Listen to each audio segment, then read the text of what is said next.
خب تو ادامه ویدیو آموزش کامل این فید رو براتون گذاشتم. اگر دوست داشتید سابسکرایب کنید، ما رو حمایت کنید و ویدیوهای بعدی ما رو حتما ببینید.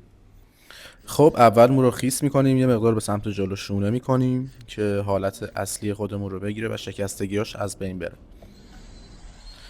بعدش با سشوار مو رو به سمت جلو خوش میکنیم، ولی نه جوری که خیلی مو صاف بشه و حالت طبیعیش رو از دست بده. فقط در این حد باشه که شکستگی مو از بین بره و مو به حالت طبیعی خودش وایسه.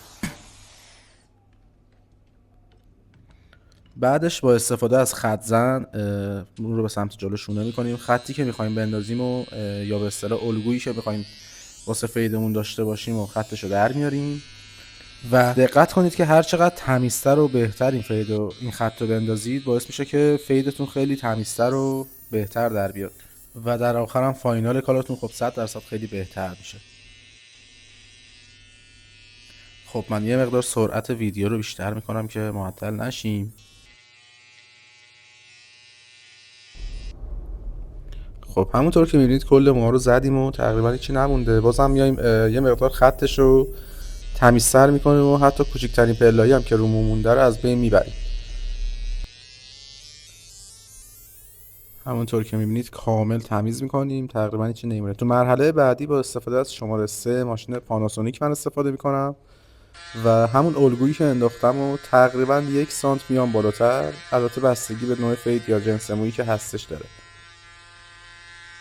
ببینید کامل دقیقا همون پیچ یا همون الگویی که هستش رو باید رو شماره بعدی ماشینم انجام بدیم.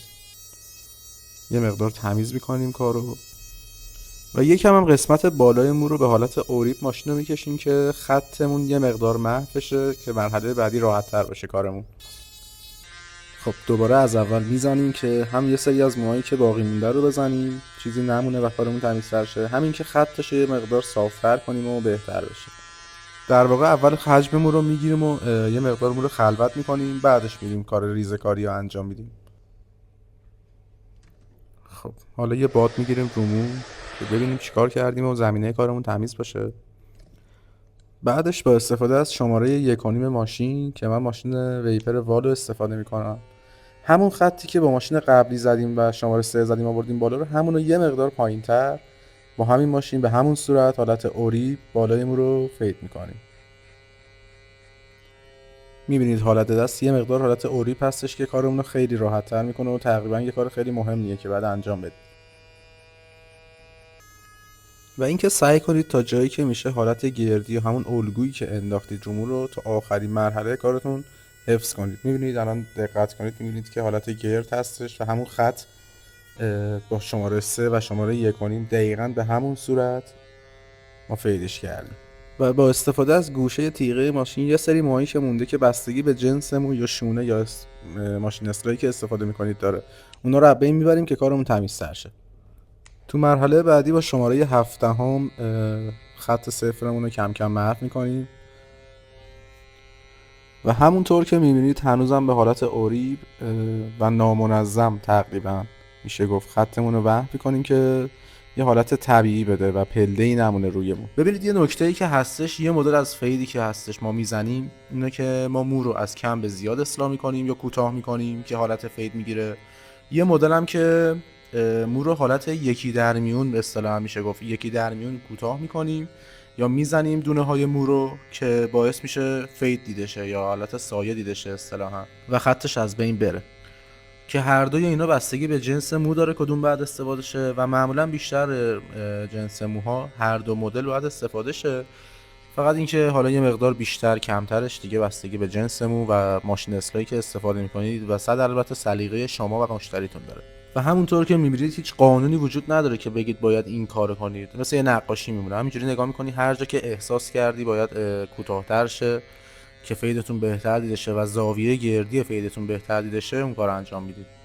الان هم میبینید که خط کاملا محو شده و همون زاویه و همون گردی که بعد واسه سایه باشه رو به بهترین حالت ممکن الان در اومده رویمون.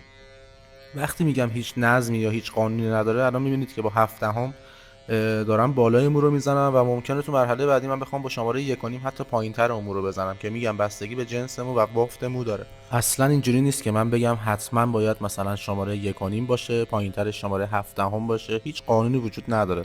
و با دنده ماشین و خود ماشین حالت بازی میکنیم که یه مقدار فیدمون خط فیدمون حالت نامنظم محو بشه که خیلی بهتر به چشم بیاد.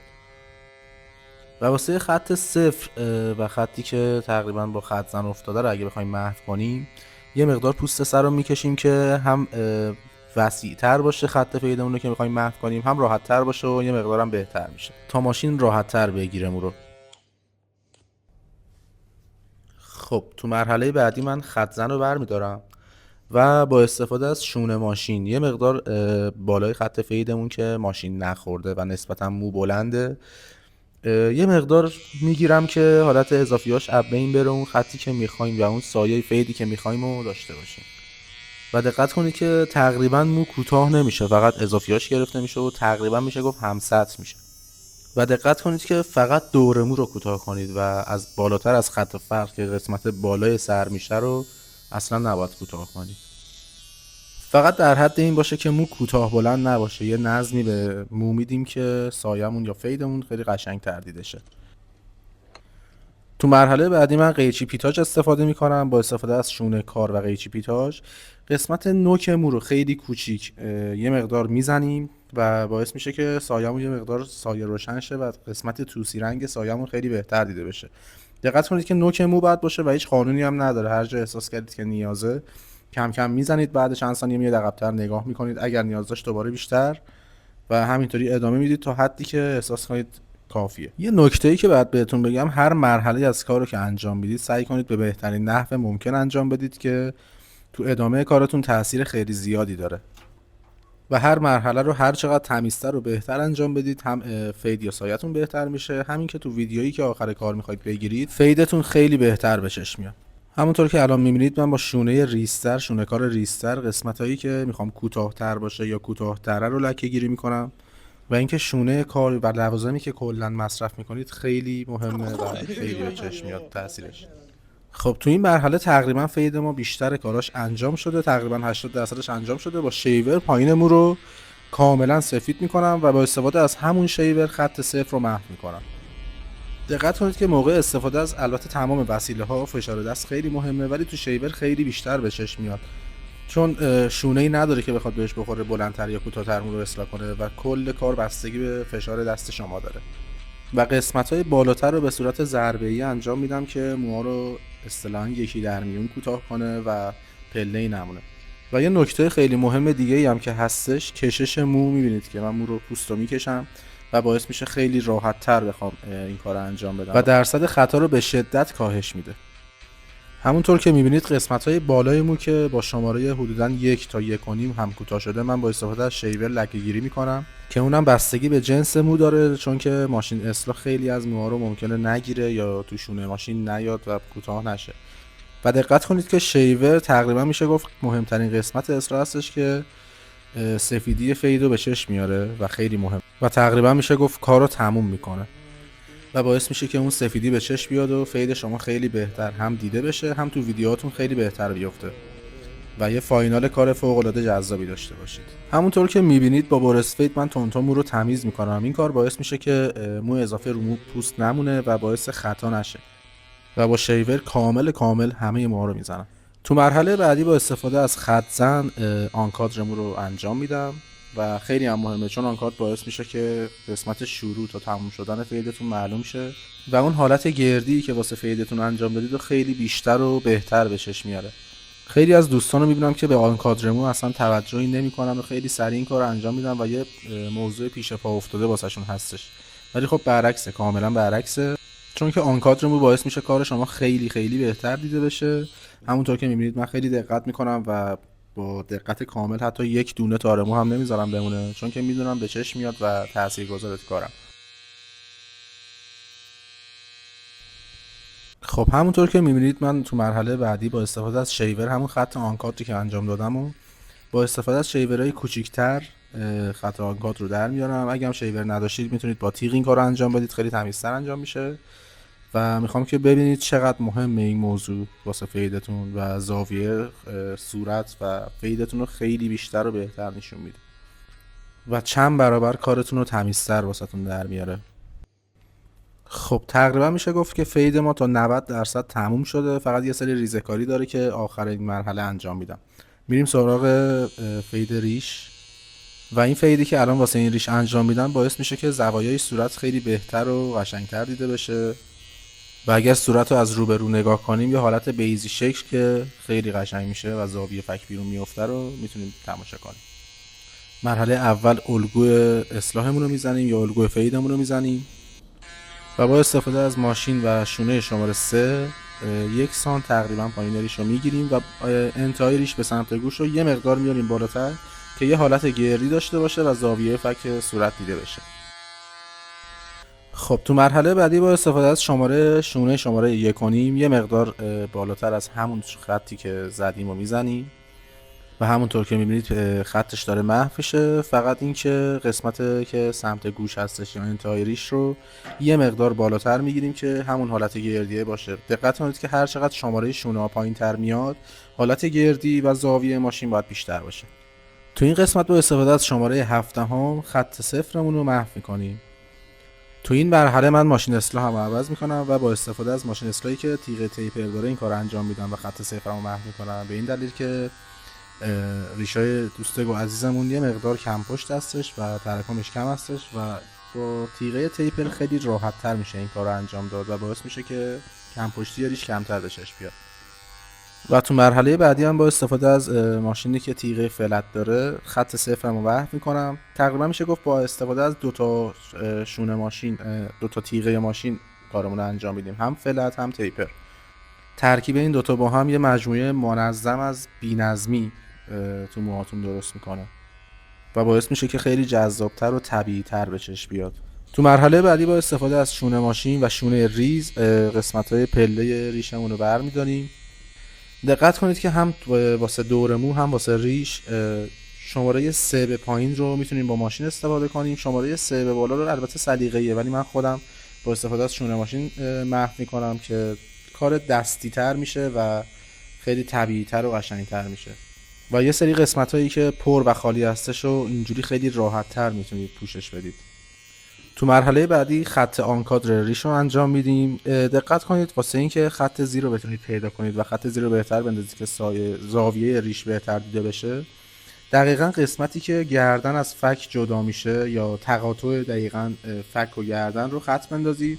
تو ادامه ویدیو میبینید که وقتی که از روبرو بخواید به صورت مدلتون نگاه کنید دقیقاً زاویه گردن و فکش از همدیگه جدا میشه و باعث میشه زاویه فک خیلی خیلی بیشتر بهش بیاد. بعد تو مرحله بعدی با استفاده از شونه کار و ماشین اصلاح یه مقدار لکه گیری میکنم، چون که الان خط آنکادر انداختم باعث میشه که یه سری لک ها بیشتر بهش بیاد و من دوباره مجبورم که لکه گیری کنم و باعث بشه فیدم خیلی بهتر دیده بشه. خب حالا تو مرحله بعدی با استفاده از یه دونه شیور کل مو و موهای اضافی روی گونه، ریش و همه رو کامل میزنیم که کامل به پوست برسه و یه اسکین فید خیلی خیلی حرفه‌ای و باحال داشته باشیم. بعدش با استفاده از شیور کوچیک‌تر لکه گیری انجام میدیم که فیدمون خیلی قشنگتر دیده بشه و یه سری جاهایی که مونده و ممکنه با شیور بزرگتر نشه انجام داد و اصلاح کرد و با این شیور خیلی راحت‌تر میتونیم اصلاح کنیم و نسبتاً از شیورهای بزرگتر که دو تا سری دارن این مدل شیورهای کوچیک خیلی بیشتر اصلاح میکنن و باعث میشه. یه نکته واسه دوستانی که میخوام ویدیو بگیرن از مدلشون اینه که جزئیات خیلی تاثیر میذاره رو ویدیویی که شما میگیرید. همونطور که میبینید من الان ابروهاشو یه مقدار تمیزتر میکنم و دور موهاشو و اضافیایی و پرزایی که هستش دور و بر موهاش و ابروهاشو کوتاه میکنم و باعث میشه که خیلی تمیزتر و به اصطلاح صورت بازتر دیده میشه و همین موضوع باعث میشه که کل کار شما بیشتر به چشم بیاد و قشنگتر باشه. حتما جزئیاتو واسه فیداتون و فیلم برداریتون با دقت و خیلی باحالتر انجام بدید. خب تقریبا میشه گفت که فید ما تموم شد و یه مقدار دست میکشیم رو مو که حالت شلخته و حالت خواب خودمون رو بگیره که ببینیم چه جوری شده. و تو مرحله بعدی من 2 تا خط میندازم پشت سر که ویدیوم جذاب‌تر بشه یا فیدم جذاب‌تر بشه که کاملا سلیقه‌ای هستش که با درخواست مشتریتون میتونید انجام بدید. دقت کنید که اول یه دونه خط به اندازه 2 بند انگشت از قسمت سفیدی به سیاهی مو میندازم و تو مرحله بعدی پایینترش یه خط دیگه میندازم و یه مقدار بیشتر میام داخل که یه نواخت و ساده نشه و یه مقدار جذاب باشه. و با استفاده از خط زن تا جایی که میتونم و از پس ماشین اصلاح برمیاد تا جایی که میتونم این کارو تمیز انجام میدم که مرحله بعد خواستم با تیغ تمیزش کنم خیلی جذابتر و بهتر بشه. به درخواست مشتری یه خطم داخل خود ابرو میندازم. خطی که داخل ابرو بخواید بندازید اصلا ماشین رو نباید تکون بدید، در واقع ماشین رو فقط میذارید و برمیدارید، خیلی نازک و اصطلاحاً سوسکی. خب حالا میام با استفاده از ژل اصلاح یه مقدار به جایی که خط انداختیم میزنیم که تیغمون خیلی راحت تر برش انجام بده. دقت کنید که خیلی از آب استفاده میکنن ولی خب تاثیرش خیلی زیاده، حتما پیشنهاد میکنم از ژل اصلاح استفاده کنید. بعدش با استفاده از تیغ خط پایین خطمون رو صاف میکنم. دقت کنید که خط پایین رو با تیغ صاف میکنیم، خط بالا رو با ماشین اصلاح یا همون خط زن در واقع. و تو این مرحله هم با استفاده از برس فید و دستمال تون خطمون رو تمیز میکنیم که قشنگ کامل به چشم بیاد و ببینیم چی کار کردیم که کارمون خیلی تمیزتر و بهتر بشه. خب دوستان کار فید ما کاملا تموم شد. ما رو شستیم و بریم واسه استایل شلخته و خفن. تو مرحله اول با استفاده از سشوار رطوبت مو رو میگیریم، تقریبا میشه گفت 80% از رطوبت مو رو میگیریم و یه مقدار خیلی کم مو خیس باقی میمونه. بعدش با استفاده از موسمو، البته سلیقه‌ایه ولی من از موسمو استفاده میکنم، یه مقدار به مو میزنیم. بعدش میام کاملا رو کل موسمون رو ماساژ میدیم که همه جا یه نواخت آغشته بشه و بعد از چند دقیقه که بگذره مو به این حالت در میاد. و من با استفاده از سشوار یه مقدار جلوی مو رو به سمت بالا میدم که اون حالتی که دوست داریم که کاملا هم سلیقه‌ای هستش رو به مو. اینم فاینال کارمون، همونطور که میبینید هم تو ویدیو خوب شده، همین که از نزدیک خیلی قشنگ. و میریم که نظر مشتریمون رو بشنویم. خب علیرضا خیلی مبارکت باشه، نظرت چیه؟ چم زبونم بند اومده، خدا وکیلی خیلی خفن شده.